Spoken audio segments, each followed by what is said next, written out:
আসসালামু আলাইকুম দর্শক বন্ধুরা, সহজেই লাভ আঁকতে ভিডিওটি প্রথম থেকে শেষ পর্যন্ত দেখতে থাকো এবং খুব সহজে শিখে নাও এই ধরনের ড্রয়িং।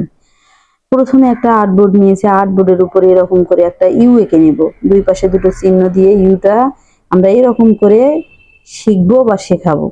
এরকম করে দেখুন, উপর থেকে নিচে একটা ইউ এঁকে নিব। কি এঁকে নিলাম? ইউ।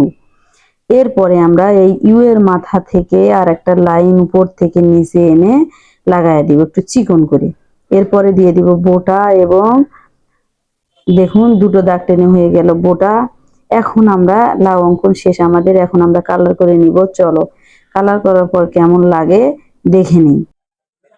এরকম করে আস্তে আস্তে আমরা গাঢ় সবুজ কালারটি বাহিরে করে নিব। লাউয়ের নিচের অংশে, বাহিরের অংশে আমরা আস্তে আস্তে এরকম করে এই কালারটি আমি করছি অয়েল পেস্টেল দিয়ে। আপনারা যে কোনো কালার দিয়ে করতে পারেন। দেখুন অয়েল পেস্টেল কালারটা ভালো আসে, সেজন্য আমি অয়েল পেস্টেল কালারটা দিয়েই করছি। দেখুন নিচের অংশে আমি এরকম করে গাঢ় সবুজ কালারটি করে নিয়েছি, এবং উপর থেকে নিচে 2 থেকে 3টি লম্বা করে এরকম করে আমি এই কালারটি টেনে নিয়ে মাঝে হালকা সবুজ কালার করে নিলাম। আমরা সাধারণত দেখে থাকি লাউয়ের যে গায়ের যে বা বডির যে কালারটি হয় সেটি হালকা হয়ে থাকে এবং নিচের অংশের দিকে গাঢ় হয়ে থাকে। দেখুন এরকম করে।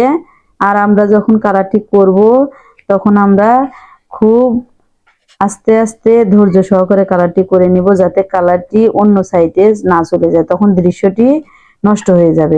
এর সাথে সাথে শেষ হয়ে গেল লাউ অঙ্কন। ধন্যবাদ।